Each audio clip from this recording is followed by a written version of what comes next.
Okay, we're going to try this again, Joe, and see if we can bring it about without so much road noise. All right, let me get this started. Well, good morning, everyone, and welcome to our inaugural episode of Keeping It Real.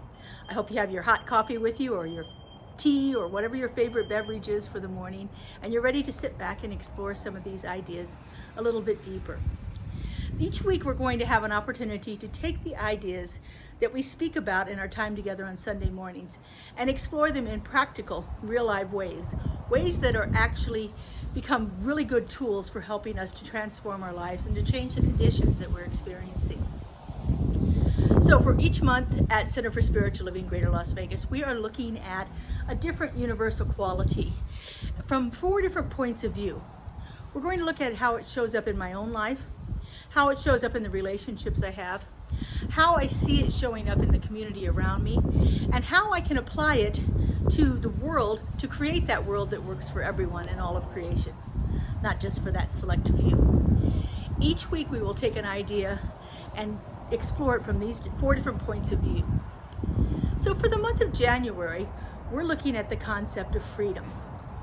And for this first week, taking it into myself, I spoke about intentional freedom. What it is to be intentional about what we're here to feel, to do, to be, and to have, and how that can lead to a greater sense of freedom in our lives when we actually look at it from those 4 different points of view. Sorry, Joe. So on Sunday, I spoke about writing intentions for ourselves for the year. And I asked you to spend a little bit of time over the last couple of days coming up with an intention statement for yourself. Today we're going to talk about what we can do with these intention statements after we've created them and how we can actually bring them alive in our lives throughout the year. And so as we begin to think about our intention statements on Sunday, I asked you to think about what emotions you wanted to feel throughout the year. Sometimes we often spend too much energy worrying about what we're thinking, trying to intellectualize and analyze our thinking, and we miss out on the power behind what it is we're feeling. Emotions amplify thinking. Emotions take thinking into our body, and we actually begin to embody the ideas through our emotions. So let's take a look at your intention statement. Read it over there. Are there words within it that trigger an emotion or a feeling within you? Can you feel that intention in your body? And if you do feel it in your body, can you locate the place in your body where you feel it most? If you can't yet get to the feelings behind your intentions, a good tool is to use probing questions that take you a little bit deeper into what it is you're wanting to bring into your life for this new year. One of the probing questions that we use in many of our classes is a very simple one, 2 words, so that. So let me give you an example here. Let's say, for instance, your intention is about having a new job or a new career this year. Let's take a look at that from those 4 different questions that we asked on Sunday and see if we can probe and go a little bit deeper with them, asking the so that question. First thing I asked was, what do you want to be? So we could say, I want a new job to be doing something that I love to do. So I want to feel energized and excited about that. What do I want to feel? I want to feel successful in my new job. What do I want to do? I want to do a job that makes a difference in the world. And what do I want to have? I want a new job that allows me to have steady income. So for each of these 4 questions and the corresponding statements that we wrote, we can probe a little bit deeper to get to that sense of what is really calling to us through this intention statement that we're setting today. So we take that question, so that. I want a new job doing something that I love to do, so that I look forward to getting up each morning and going to work. I want a new job so that I feel like I'm making a difference in the world. I want a new job to feel successful so that I feel like my life has meaning and value and purpose. I want a new job so that the work I'm doing makes a difference in the world. I want a new job that allows me to have steady income so that I can easily pay all of my bills and have some money left over to do things that excite me. Now you can continue on with these So That question until you feel like there's nothing further to be asked. So now let's take a look at some of the emotions that may have been stirred up as we probed a little bit deeper into this intention of having a new job.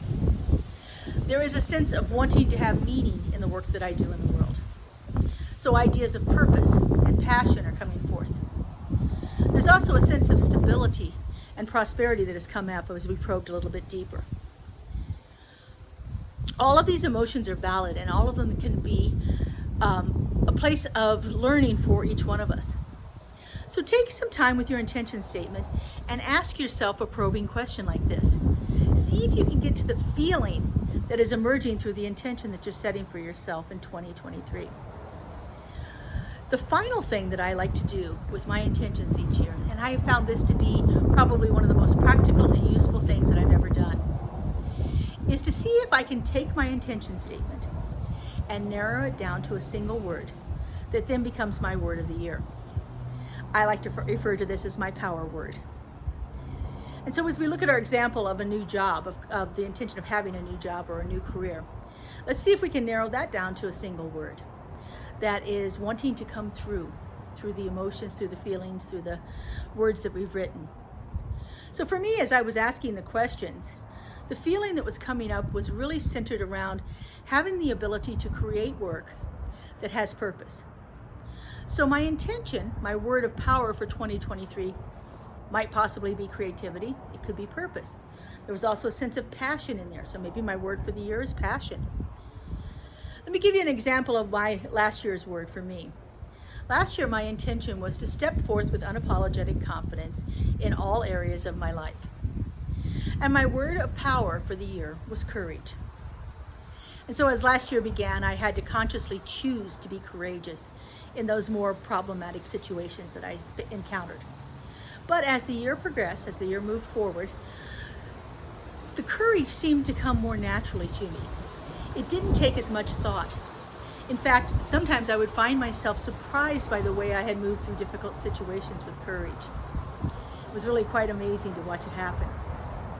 Having this one word of power and then embodying it in my actions as I move through my life has taken it from some kind of idealized way that I think I should be to an actual way that I live.